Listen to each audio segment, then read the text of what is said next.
Hello बच्चों, स्वागत है आज की क्लास में। मेरा नाम सुमन चौधरी और आज मैं आपको शॉक थेरेपी पढ़ाने वाला हूँ। कक्षा 12 पॉलिटिकल साइंस चैप्टर 2 दो ध्रुवता का अंत। तो इसमें हमने फर्स्ट पार्ट अपलोड कर दिया है और आज बारी है सेकंड पार्ट की। तो सेकंड पार्ट जैसा मैंने कल आपको बोला था, मैं शीत युद्ध से शॉक थेरेपी से स्टार्ट करूँगा। तो आज का जो टॉपिक होने वाला है वो शॉक थेरेपी होने वाला है। मैं आपको शॉक थेरेपी क्या था, क्यों था, सब कुछ बताने वाला हूँ। तो चलो आज की वीडियो को स्टार्ट करते हैं। तो देखो, जैसा कि पहले लिखा हुआ है, शॉक थेरेपी का अर्थ होता है, यानी शॉक थेरेपी का क्या अर्थ होता है, उसका अर्थ होता है आघात पहुंचाकर उपचार करना। यानी आघात, शॉक मतलब क्या होता है, झटका। और मतलब एक ऐसी थेरेपी जिसमें ना तुम्हें आघात पहुंचाकर उपचार कराया जाएगा। ये कोई इंसान के लिए नहीं है, आप लोग इंसान पे मत समझना, ये पूरे के पूरे देश के लिए था। तो शॉक थेरेपी का सीधा सीधा अर्थ होता है आघात पहुंचाकर उपचार करना। 1991 में जब सोवियत संघ का विघटन हो गया, आपको मैंने बताया था 1991 में क्या हो जाएगा, सोवियत संघ का विघटन हो जाएगा। ठीक है बच्चों। तो उसमें नए देशों ने पूंजीवाद व्यवस्था को स्थापित करने के लिए विश्व बैंक और अंतर्राष्ट्रीय मुद्रा कोष द्वारा थोक थेरेपी का निर्माण किया गया। यानी कहने का मतलब ये है, आप पहले किसको फॉलो कर रहे हो, आप पहले साम्यवाद को फॉलो कर रहे हो। अब तो साम्यवाद नहीं रहा, साम्यवाद नहीं रहा, खत्म हो गया। यानी कि जो सोवियत संघ है उसका तो विघटन हो गया, तो आपका जो सारा रूल रेगुलेशंस था वो भी सब खत्म हो जाएगा। जो विश्व बैंक और अंतर्राष्ट्रीय मुद्रा कोष है, उन्होंने बोला अब आप लोगों के पास कोई ऑप्शन नहीं है, तो अब आपको किस में जाना पड़ेगा, पूंजीवाद में शिफ्ट होना पड़ेगा। तो इसी शिफ्टिंग को क्या कहा गया है, शॉक थेरेपी कहा गया है। यानी कि वो जो 15 देश हैं, कौन से देश, वो 15 देश, अब उन्हें किस में शिफ्ट होना पड़ेगा, अब उन्हें साम्यवाद से पूंजीवाद में शिफ्ट होना पड़ेगा। इसी को कहा गया था इसी को कहा गया था शॉक थेरेपी। ठीक है बच्चों। तो पूंजीवाद व्यवस्था को स्थापित करने के लिए, देखो यहाँ पे लिखा हुआ है साफ साफ कि पूंजीवाद व्यवस्था को स्थापित करने के लिए, किसको, पूंजीवाद व्यवस्था को स्थापित करने के लिए विश्व बैंक और अंतर्राष्ट्रीय मुद्रा कोष शॉक थेरेपी का निर्माण किया गया। ठीक है, क्योंकि सोवियत संघ समाजवादी विचारधारा थी। कौन सी विचारधारा थी, समाजवादी विचारधारा पर चल रही थी। उसका काम करने का फॉर्मूला जो था वो समाजवादी विचारधारा का था, इसलिए वहाँ सभी उद्योग सरकार के अधीन था। आपको पता है, मैंने ऊपर पढ़ाई दिया सब कुछ। तो जो सारा उद्योग वगैरह होता है, कामकाज का सारा कंट्रोल किसके हाथ में होता है, सरकार के हाथ में होता है।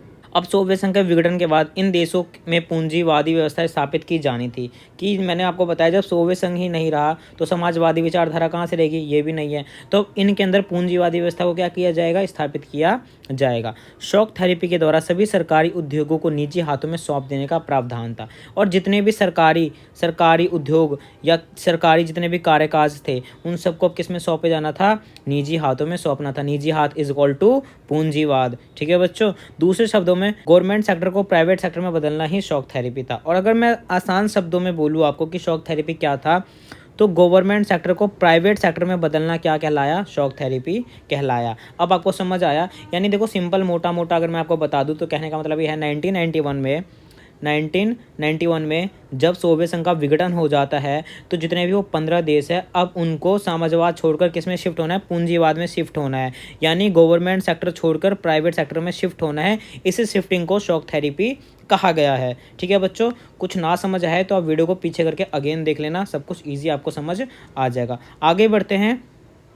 आगे हम देख रहे हैं कि शॉक थेरेपी का उद्देश्य क्या था। उद्देश्य आप लोगों ने जान लिया कि राज्य की संपदा का निजीकरण, यानी जो सरकार के हाथ में है उन सबको खत्म करके अब उसको निजी हाथ में किया जाएगा, यानी निजीकरण किया जाएगा।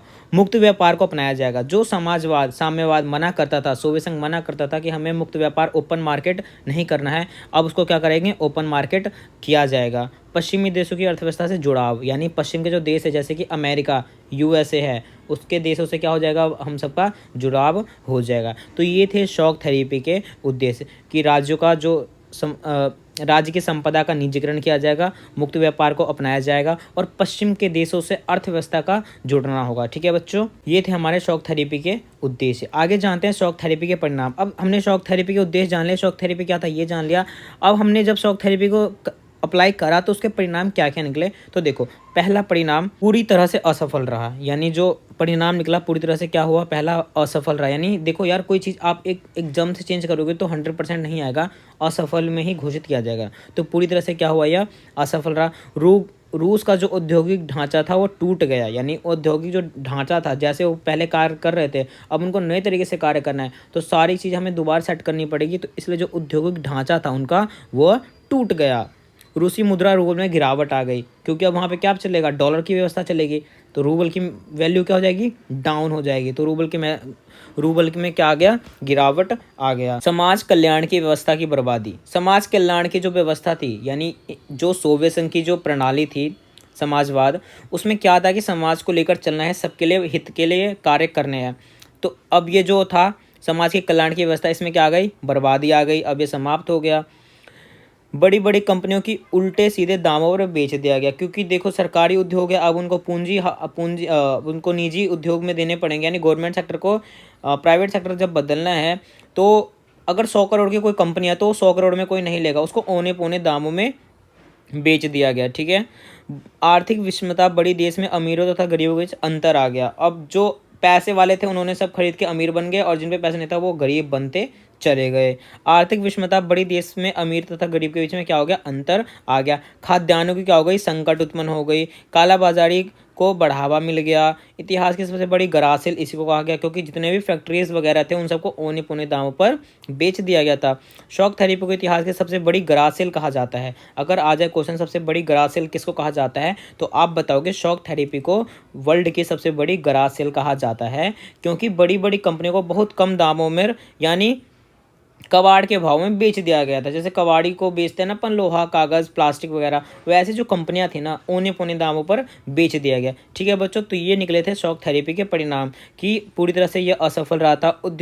रूस का जो औद्योगिक ढांचा था वो टूट गया था, चरमरा गया था। रूसी जो मुद्रा है रूबल, उसमें गिरावट आ गई थी। समाज कल्याण की जो व्यवस्था थी वो खत्म हो गई थी। बड़ी बड़ी कंपनियों को उल्टे सीधे दामों पर बेच दिया गया। आर्थिक विषमता बड़ी, देश में अमीर और गरीब के बीच में अंतर पैदा हो गया। खाद्यान्नों के संकट हो गई, कालाबाजारी को बढ़ावा मिल गया। तो ये सारे पॉइंट्स हैं हमारे शॉक थेरेपी के परिणाम। ठीक है बच्चों, अब देखो एक यहाँ पे क्वेश्चन आएगा कि ऐसा क्यों हुआ, यानी जो ये कालाबाजारी, ये औने पौने दामों पर जो बेचा गया वो आखिर हुआ क्यों था। तो देखो ऐसा इसलिए हुआ था क्योंकि इस सेल में भाग लेने के लिए सभी नागरिकों को एक अधिकार पत्र दिया गया था, यानी एक पत्र दिया गया था जिसमें ये बताया गया था कि आप इस जो सेल है इसमें आप हिस्सा ले सकते हो। ठीक है। यह अधिकार पत्र उन नागरिकों द्वारा काला बाजारियों में बेच दिया गया, यानी इन लोगों ने क्या किया, उन लोगों ने खुद पार्टिसिपेट ना लेकर काला ब्लैक मार्केट में जाकर उन पत्रों को बेच दिया, क्योंकि उन्हें पैसों की ज़रूरत थी और साथ साथ इस स्थिति में भी वो लोग नहीं थे कि वो इस सेल में भाग ले सके। तो यहाँ पर ये हुआ कि सरकार ने उन्हें एक पत्र जारी किया कि आप लोग इस सेल में पार्टिसिपेट कर सकते हो, परंतु उन लोगों ने क्या करा, उन कागज़ों को, उन पत्रों को काला बाजार में बेच दिया गया, क्योंकि उनको किसकी ज़रूरत थी, पैसों की ज़रूरत थी। और साथ साथ वो इतने सक्षम भी नहीं थे कि वो उस सेल में भाग ले सके, यानी वो उस टाइम पे बहुत ज़्यादा गरीब थे। तो ये रीज़न था कि औने पौने दामों पर बेचा गया था। ठीक है बच्चों यहाँ हम जानेंगे समाजवाद देश और भारत, यानी समाजवाद यानी सोवियत संघ देश और हमारे भारत के साथ जो रिलेशनशिप थे ना वो कैसे थे। तो देखो यहाँ पे लिखा हुआ है, भारत तथा समाजवादी देशों के संबंध शुरू से ही अच्छे रहे हैं, यानी जो हमारे संबंध है ना स्टार्टिंग से ही काफ़ी अच्छे रहे थे। रूस शुरू से ही भारत की मदद करता आया है। दोनों का अपना बहुध्रुवीय विश्व है। ठीक है। दोनों देश ही लोकतंत्र में विश्वास रखते हैं, वहाँ भी लोकतंत्र है और यहाँ भी लोकतंत्र है। 2001 में भारत और रूस के बीच 80 द्विपक्षीय समझौता हुए हैं। द्वीपपक्षीय होता है टापू से, तब टापू वाले समझौते कितने हुए, हम दोनों के बीच में 80 समझौते हुए हैं।